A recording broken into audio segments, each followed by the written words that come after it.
Usted ha cruzado el umbral donde el oxígeno ya no es necesario.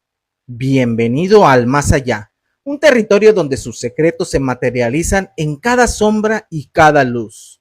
La vida después de la muerte no es un descanso, es un despertar a la frecuencia real del alma. No cierre los ojos, pues aquí la visión nace de lo que usted fue en la tierra. Julián no experimentó un cese, sino una metamorfosis de su percepción. En el momento en que su corazón dejó de marcar el ritmo, una nueva frecuencia, mucho más sutil y eléctrica, comenzó a vibrar desde el centro de su conciencia. Marie Larie explica que el primer paso en la fenomenología de la muerte es el desprendimiento del espíritu. No fue como salir de una habitación, sino como si la habitación misma perdiera su opacidad. Julián con su nueva forma empieza a percibir que el entorno se transformó en una neblina luminiscente que respondía a sus impulsos nerviosos más íntimos. Sus sentidos, ahora liberados de los filtros del cerebro físico, estallaron en una sinestesia asombrosa. Podía percibir el sabor de la luz y la textura de los pensamientos que flotaban en el ambiente.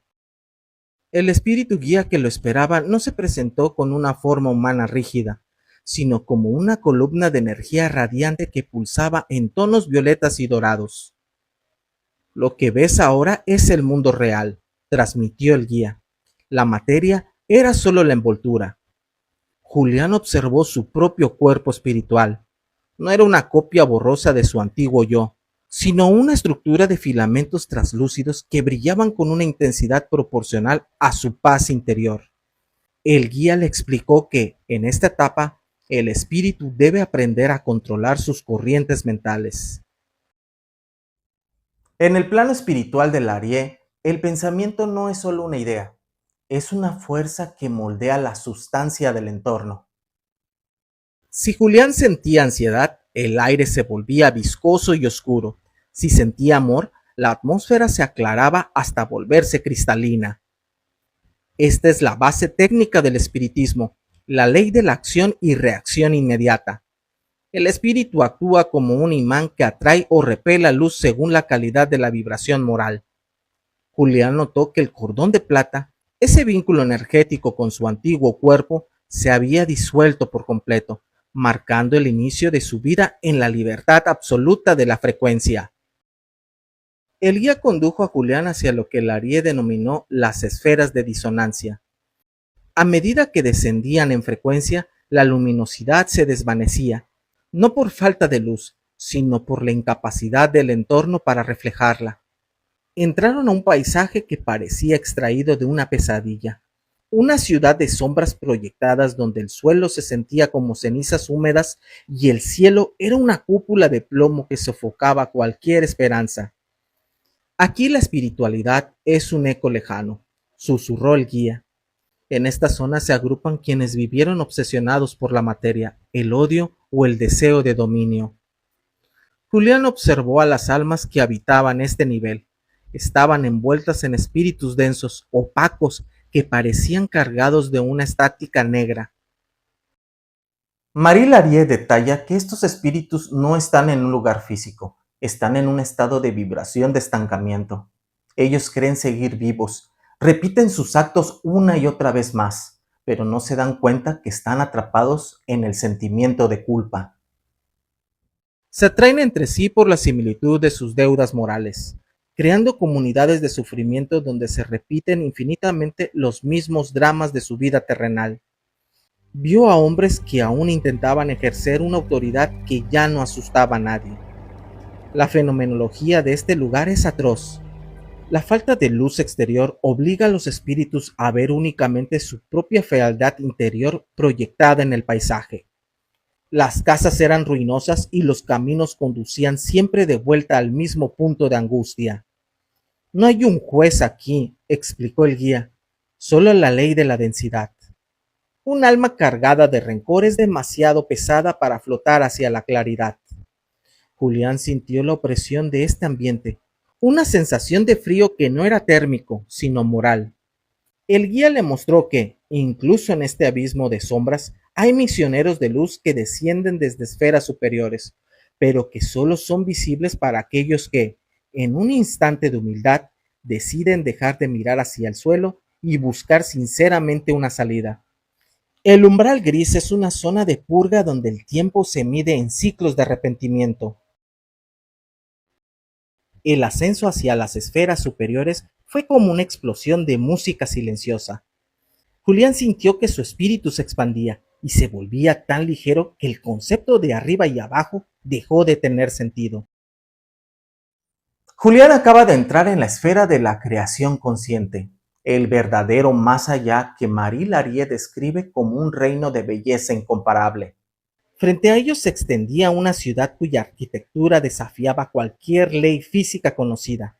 Los edificios estaban construidos con pensamiento solidificado, una sustancia que recordaba el cuarzo pero que emitía una luz propia suave y constante.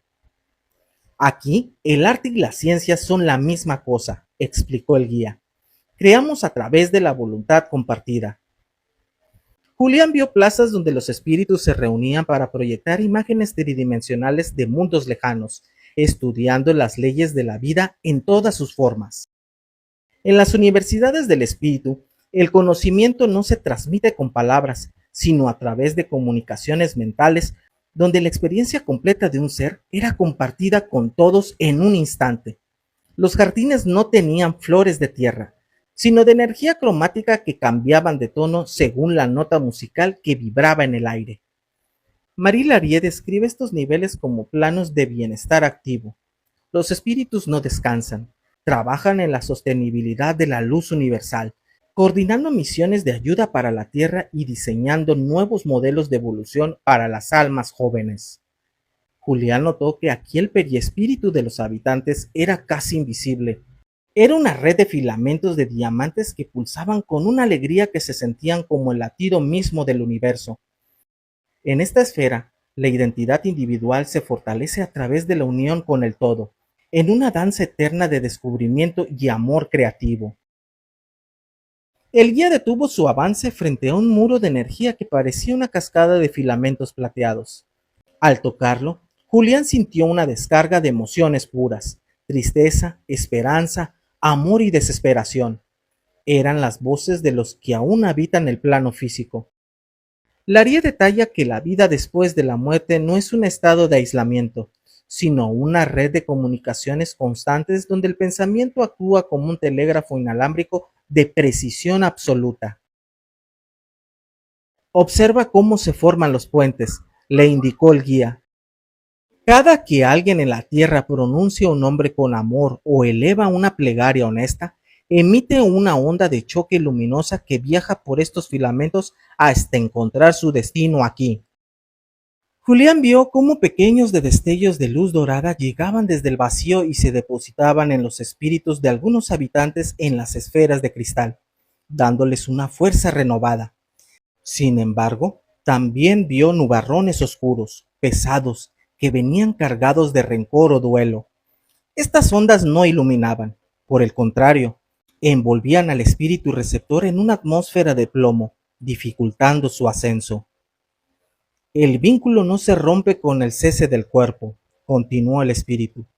Somos nosotros quienes muchas veces caminamos al lado de los vivos intentando soplarles una idea, un consuelo o una advertencia.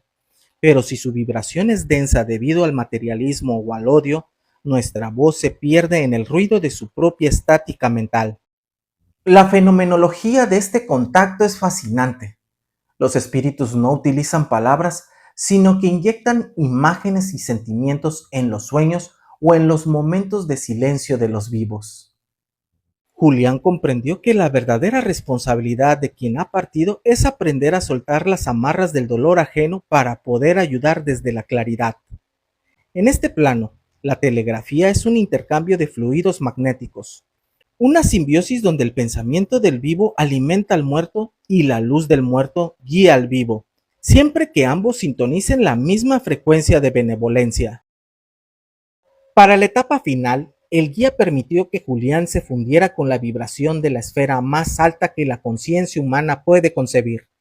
Aquí, la descripción de Larie se vuelve casi inefable. No había ciudades, ni edificios, ni siquiera formas espirituales definidas. Todo era una confluencia de ritmos cromáticos y armónicos que palpitaban al unísono con el latido del cosmos. Era el reino de la unidad en el más allá. Aquí, susurró el guía, cuya voz ahora era un coro de soles, la identidad no se pierde, se celebra en la totalidad. Ya no eres una gota separada, sino el océano mismo que se reconoce en cada átomo. Julián experimentó una sensación de plenitud que no tenía comparación con nada en la Tierra. Comprendió que todas las esferas que había visitado, desde el fango gris del umbral hasta la Universidad de Cristal, eran solo peldaños necesarios en un proceso de refinamiento infinito. Vio la historia de la humanidad como un gran tapiz donde cada vida, por pequeña que pareciera, era un hilo indispensable. La injusticia, los dolores y los aparentes fracasos en el plano físico se revelaban aquí como ajustes necesarios en la balanza de la evolución espiritual. El regreso fue una contracción lenta pero firme. La inmensidad se redujo, los colores se apagaron y la gravedad comenzó a reclamar su lugar. Julián sintió de nuevo la restricción de sus sentidos físicos, la opacidad de sus huesos y el aire entrando en sus pulmones con un peso renovado. Pero al abrir los ojos en su realidad, la habitación ya no parecía un límite. Ahora sabía que bajo la superficie de lo cotidiano late una arquitectura de luz esperando por él, y que cada pensamiento positivo que emitía desde este momento era un paso real hacia su hogar definitivo entre las estrellas. El propósito de la existencia no es llegar a un lugar, sino alcanzar un estado de pureza donde nuestra luz es indistinguible de la luz primordial. Amigos, recuerden suscribirse, dejar su like, eso me ayudaría bastante para que siga creciendo el canal. También si gustan pueden hypearlo. Por lo pronto, quiero dejarles una historia que les va a gustar de este lado. Nos vemos en el próximo video. Hasta pronto.